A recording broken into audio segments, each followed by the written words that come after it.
بسم اللہ الرحمن الرحیم۔ شروع کرتا ہوں اللہ کے پاک نام سے جو بہت بڑا مہربان نہایت رحم والا ہے۔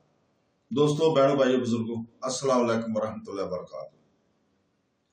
تاریخ اسلام میں ذرا سوچیں، ایک غلام جسے بازار میں خریدا اور بیچا جاتا ہے، جس کی کوئی شناخت نہ ہو، کوئی مقام نہ تھا، لیکن وہی شخص ایک دن تخت پر بیٹھا۔ یہ کہانی ہے ان مردوں کی جو غربت سے اٹھے، غلامی سے نکلے اور پھر اسلامی دنیا کے سب سے مضبوط محافظ بن گئے۔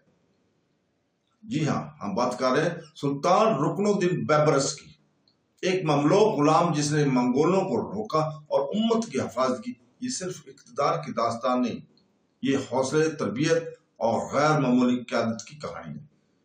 تو دوستو، آج ہم اس کی قسط نمبر 62 کو بیان کر رہے ہیں کہ اس کی غلامی کی جنجیروں سے تخت و تاج تک کا سفر کیسے طے ہوا۔ لیکن اس واقعے کو سمجھنے کے لیے ہمیں چند سال پیچھے جانا پڑے گا۔ تو دوستو، متی الدین کو منگولوں کی سرزمین پر بھٹکتے ہوئے آج تیسرا دن ہو گیا تھا۔ یہ ایک تسلسل ہے اس کہانی کا۔ وہ جن گھوڑ سواروں کے تعاقب میں نکلا تھا، انہیں تو اسی رات میں وہ کھو چکا تھا۔ اسے اب کوئی راہ سجائی نہیں دے رہی تھی کہ کس جانب سفر کرنا چاہیے۔ اس نے ایک چشمے پر ٹھہر کر اچھی طرح نہا دھو کر اپنی حالت قدر سواری۔ چشمے کا پانی بڑا یخ بستا تھا، ٹھنڈا تھا، مگر اسے پریشانی نے اتنا مگن کر ڈالا تھا کہ وہ پانی کی یک بستی ٹھنڈے کو بھی فراموش کر گیا۔ اس نے نہایت خشوع اور خصوص سے خدا کے حضور گڑگڑا کر غیبی مدد کی استدعا کی۔ وہاں سے نکل کر وہ مشرق کی جانب بڑھتا ہی چلا گیا۔ یہ تو برکائی خان کی رفاقت کا ثمر تھا کہ اسے کھانے پینے کی اشیاء ڈھونڈنے میں ذرا بھی تنگی کا سامنا نہیں کرنا پڑا تھا۔ اس کے ہمراہ رہ کر وہ کئی ایسی چیزوں سے آگاہ ہو چکا تھا جن سے وقت پڑنے پر پیٹ کی آگ کو سرد کیا جا سکتا ہے۔ راہ میں جہاں کہیں اسے ایسا پودا دکھائی دیتا تو فوراً اس سے مطلوبہ مقصد پورا کر لیتا تھا۔ وہ مسلسل ماہ سفر تھا، دن رات میں بدلتا رہا اور رات دن میں۔ ایک وقت ایسا بھی آیا کہ اسے دن اور رات کے گزرنے کا احساس ختم ہونے لگا۔ وہ صحیح طرح شمار کرنے سے قاصر ہو گیا تھا۔ اسے ازکائی قبیلے سے نکلے ہوئے کتنے روز بیت چکے تھے اور اس کا گھوڑا دونوں کسی نامعلوم منزل کی طرف رواندار تھے۔ ایک صبح اچانک اسے یہ محسوس ہوا جیسے کسی نے اس کے چہرے پر پانی کا چھینٹا پھینکا ہو۔ وہ نیند سے ہڑبڑا کر اٹھ بیٹھا۔ اس کا جسم پانی سے شربور تھا۔ عالم بدہوشی میں ہی اسے خیال آیا کہ رات کو سوکھتے وقت تو آسمان بالکل صاف تھا، مگر کسی پہر بارش شروع ہو گئی اور اسے نیند کی خمار میں پتہ ہی نہیں چل سکا۔ اس نے اپنی آنکھیں مسل کر خود اب پوری طرح بیدار کیا۔ اس کی نگاہ جب کھلے آسمان پر پڑی تو حیرت سے چہرے کی رگیں کھینچنے لگی۔ آسمان پر چمکتا ہوا زرد سورج اس کے خیال کو رودنے لگا۔ اس نے چونک کر اپنے گرد نگاہ ڈالی اور دوسری بار حیرت کا جھٹکا لگا۔ اس کے قریب ہی ایک جوان منگول لڑکی موجود تھی۔ اس کے ہاتھ میں موجود مشکیزہ اس بات کا عکاس کر رہا تھا کہ اسی نے اسے پانی کے چھینٹے سے بیدار کیا تھا۔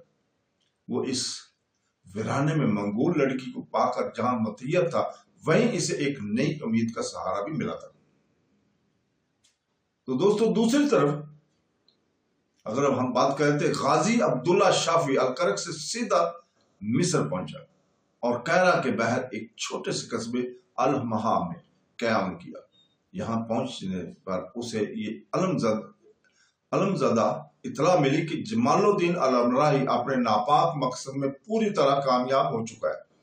اس کے بچھائے ہوئے جال میں نوعمر سلطان سیف الدین ابوبکر پھنس کر پایا تخت سے معزول کر دیا گیا۔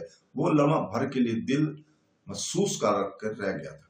سیف الدین ابوبکر جیسا بھی حکمران تھا، غازی عبداللہ شافی کے دل میں اس کے لیے اب بھی عزت باقی تھی۔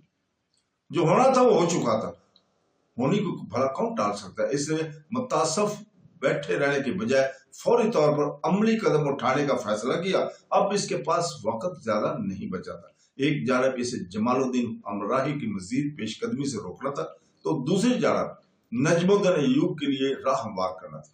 اس نے فوری طور پر قاہرہ میں موجود ایسے عمرہ سے رابطہ قائم کرنا شروع کر دیا جو جمال الدین المرائی سے کسی نہ کسی وجہ سے خیر تھے یا پھر اسے دل میں ناپسند کرتے تھے، چونکہ جمال الدین المرائی کا منصب ہی کچھ ایسا تھا کہ عمرہ اپنی ناپسندگی کا برملا اظہار بھی نہیں کر پاتے تھے۔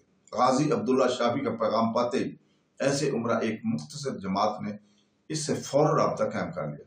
جب انہیں یہ معلوم ہوا کہ غازی عبداللہ شافی نجم الدین ایوب کو بلاد مصر کا منتظم بنانے کا خواہش مند ہے تو انہوں نے مکمل ساتھ دینے کا عندیہ دے دیا۔ اس جماعت نے واپس قاہرہ پہنچ کر نجم الدین ایوب کے حق میں تحریک چلانا شروع کر دی۔ عمرہ کا بڑا حلقہ اس بات کا خواہش مند تھا کہ عنان حکومت ایوب خاندان میں ہی رہنی چاہیے۔ سیف الدین ابو بکر بعد کوئی ایسا نام ان کے سامنے موجود نہیں تھا جو بلاد مصر کی حکومت سنبھالنے کا اہل ہوتا۔ نجم الدین ایوب بھی ایک عرصہ سے ان کی نگاہوں سے اوجھل تھا۔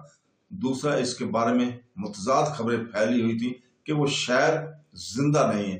جب انہیں یہ خبر ملی تو سب مل کر بڑے جوش و خروش سے نجم الدین ایوب کے حق میں سرگرم ہو گئے۔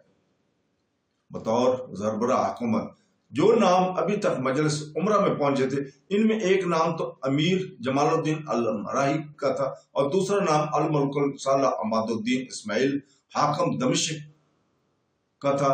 الملک صالح کا نام عمرہ کی اس جماعت نے پیش کیا تھا جو یہ سمجھتی تھی کہ انتظام حکومت کے لیے کسی تجربہ کار اور باروح شخصیت کی ضرورت ہے۔ ان کی نگاہ میں عماد الدین اسماعیل ایک سخت گیر حکم ہونے کے ساتھ بے حد شجاع بھی تھا۔ بلاد مصر کو کسی ایسے ہی منتظم کی ضرورت تھی۔ جب اس مجلس میں عمرہ مصر کی دوسری بڑی جماعت نے نجم الدین ایوب کا نام پیش کیا تو مجلس میں شامل کئی ارکان کے چہرے کھل اٹھے، بڑے خوش ہوئے۔ جوڑ توڑ کا سلسلہ جاری رہا۔ ایک جانب جمال الدین المرائی عمران مصر کے بالا خانوں میں جا کر چاپلوسی اور منت سماجت کرتا رہا کہ وہ اسے نیا سلطان بنانے میں اس کی معاونت کرے۔ وہ مصری عمرہ کی بڑی اکثریت کو اعلیٰ عہدوں کی لالچ کے جال میں پھنسا چکا تھا۔ مجلس انتخاب نے بلاد مصر کے نئے حکمران کے لیے تینوں ناموں کا اعلان کرتے ہوئے 15 ذی القعدہ 637 ہجری فیصلے کی آخری تاریخ مقرر کر دی تھی۔